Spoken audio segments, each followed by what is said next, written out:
Assalamualaikum warahmatullahi wabarakatuh. Saya Fitro Bagus Samudro.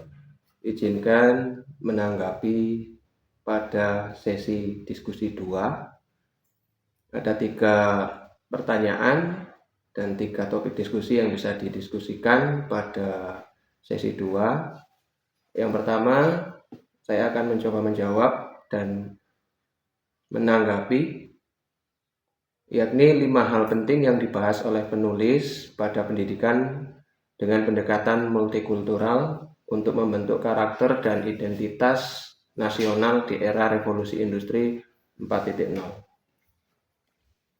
Pada 5 poin, yang pertama adalah dalam menghadapi konflik sosial di era revolusi industri 4.0 diperlukan suatu upaya pendekatan multikultural.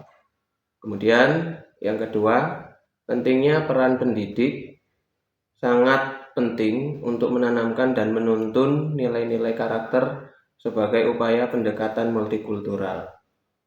Yang ketiga, pentingnya kajian sosiologi antropologi yang menjadi konsen utama dalam pendidikan di Indonesia. Yang keempat, implementasi pendidikan multikultural akan tetap relevan dengan kondisi dan perubahan zaman yang akan berlangsung. Dan yang terakhir, melalui pendidikan karakter, maka akan terbentuk suatu identitas bangsa dan wujud nasionalisme yang kuat.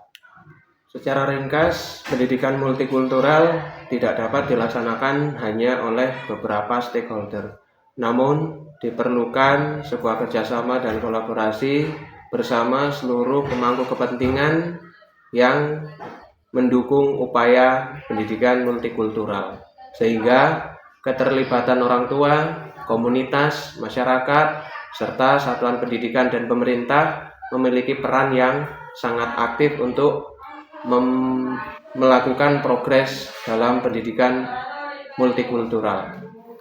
Berikutnya, untuk hal yang sangat urgent adalah tentang pengembangan kesadaran dan sikap multikultural kepada peserta didik. Hal ini sangat penting karena nilai-nilai sikap toleransi, empati, simpati, gotong royong, dan saling menghormati akan terwujud apabila hal tersebut ditanamkan pada satuan pendidikan.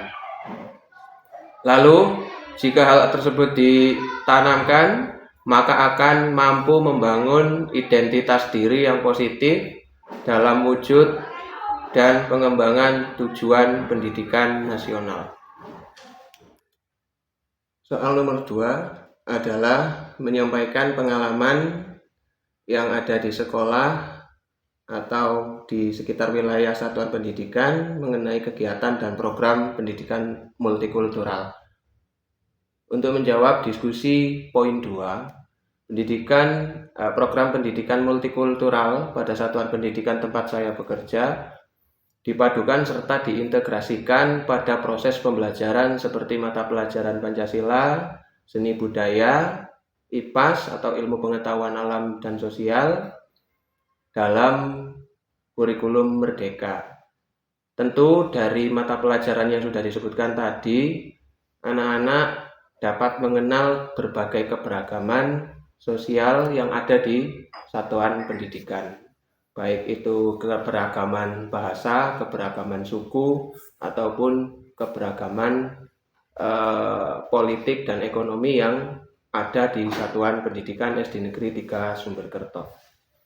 Berikutnya, melalui pendidikan dengan metode pembelajaran yang inklusif, sehingga memunculkan suatu kegiatan pembelajaran yang bersifat diskusi, pembelajaran yang berbasis kearifan lokal melalui kegiatan proyek pelajar Pancasila, kemudian dengan kegiatan gotong royong yang dilakukan dan kas masyarakat paguyuban yang ada di desa.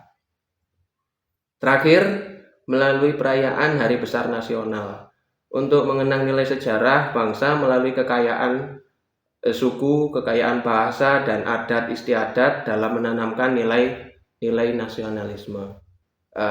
Program-program dan kegiatan tersebut sering kami lakukan dan rutin kami lakukan pada Satuan Pendidikan Dasar di SD Negeri 3 Sumberkerto.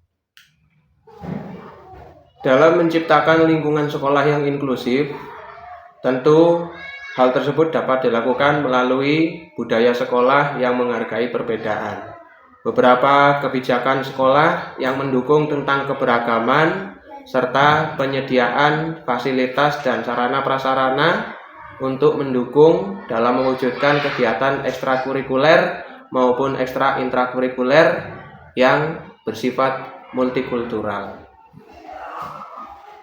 Seluruh program-program satuan pendidikan dapat diwujudkan melalui pengembangan profesional guru, sehingga pelatihan dan workshop pengembangan kompetensi multikultural juga harus didukung oleh kebijakan-kebijakan yang dikeluarkan dan ditentukan oleh pimpinan satuan pendidikan.